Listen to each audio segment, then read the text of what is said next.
I have no idea how you found this show, but I'm glad that you did. Hey, I'm John Hicks. Join me and my band of crazies today on the Retirement Solution Podcast. Here with John Hicks, I'm Jennifer Perry. Thanks so much for joining us this week. And if you want more information on John and the entire team at J. Hagan Capital, if you have a retirement question for us too, just reach out to us on the website at retirementsolutionradio.com. We've heard, of course, of the Great Depression, likely from your parents, your grandparents, the Great Recession. A lot of us lived through that. But according to CNBC, we're now going through what they call the Great Resignation. People are quitting their jobs in droves in what's been dubbed the Great Resignation, pushing job vacancies to all-time highs. And a new survey from productivity firm Lattice found that 54% of respondents are looking to change jobs, and 43% say their career paths have stalled or, quote, slowed to a crawl. So more than half are looking for new jobs right now? Check Wow. that out. The Great Resignation. See, that's one thing that I wish Nancy Pelosi would jump on that bandwagon. Or maybe the man at the top right now. Yeah. Let's just go ahead and resign, kiddo. Maybe you can find something else to do. I tell you what she needs to be doing.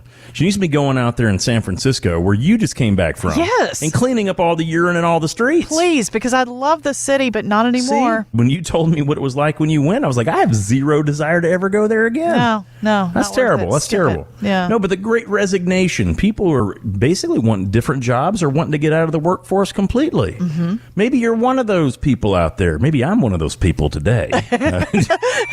You're pulling double duty this weekend. You might rethink things, yeah. Oh, no. See, because if I ever had to quit working, then I would have to be toting my kids 24 hours a day, 7 days a week to every single thing they do. Gymnastics, soccer, volleyball, blah, blah, blah, blah, blah, blah.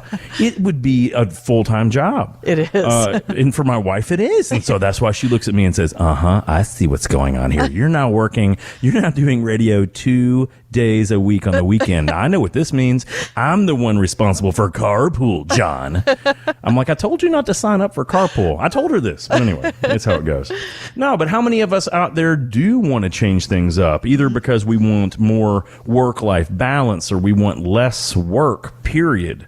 Or frankly, I think a lot of people, what's it they were saying the other day, Jennifer, people just wanted more flexibility in their work time. I think that being on COVID and many people working from home or having more remote positions, they got used to it. Yeah. They kind of liked it.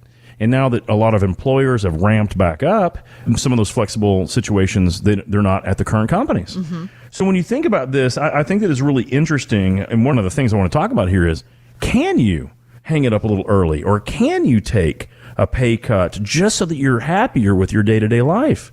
Well, a lot of people that I've run into, Jennifer, they absolutely can. Okay, that's good news. Yeah, but it's hard to know. You have to crunch your numbers right. You got to figure out, number one, if you do decide to retire early, the two major things that people have to come up with is, number one, how are you going to pay for health care if you're under 65? Right, yeah. Because that can be kind of expensive. And number two, what are you going to do with that extra time? Because it's one thing if you say, John, I just want to take less income, man. I've been making a 6-figure income, but it's just too much of a pain in the butt. Or stressful, I've got these, right? It's stressful. I got these sales quotas now, and we can't get new people to buy, and it's just difficult. I totally get that. But we have to understand, if you're going to do another job, that's one thing, because that might still fill those 30, 40, 50 hours a week we'd be working, right? Mm-hmm. But Jennifer, what I run into all the time is if someone can retire early in their late 50s or very early 60s, what we find out is, but if they don't have a good game plan for that time, typically they end up spending way too much money because we got to fill 40 hours of work with something fun. And often fun takes dollar bills, fun y'all. equals money. yeah. We call them fun coupons in my house. That's what a $5 bill is. It's a fun coupon. So when the kids are good, it's like, hey, who wants a fun coupon?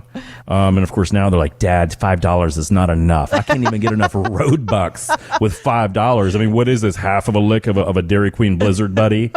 That's inflation. We'll talk about that later in the show. Yeah. No, but when you look at these things, what can we do so that we can satisfy that time, have an enjoyable experience, but at the same time not overspend?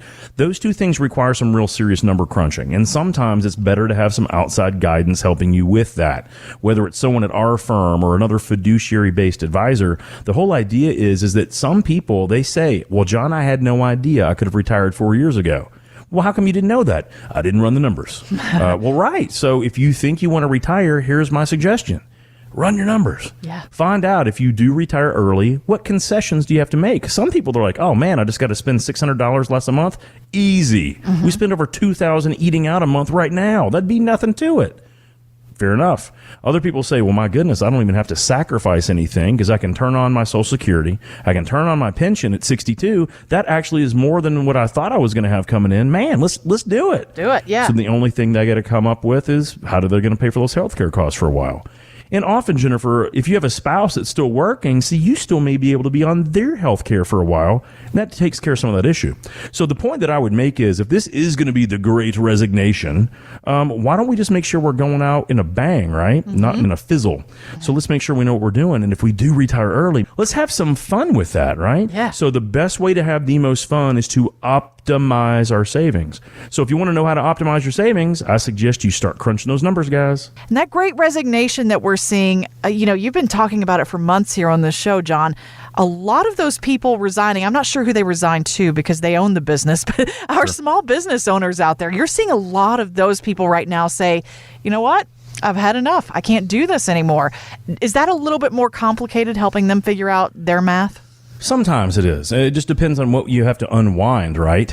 Some people have really good practices or really good firms or really good companies, and they can sell that, for a profit. A lot of other folks, it's not so easy. Many times we've put in all these years of effort and energy basically just to create an income so that if we wanted to retire, really we got to find out how to wind down that business. So everyone's going to be a little different in that regard, but I have had a ton of small business owners basically say, John, I can't find people to work. I don't really want to keep doing this. My healthcare cost keeps going through the roof for employees. I can't get good talent to stay for a long period of time.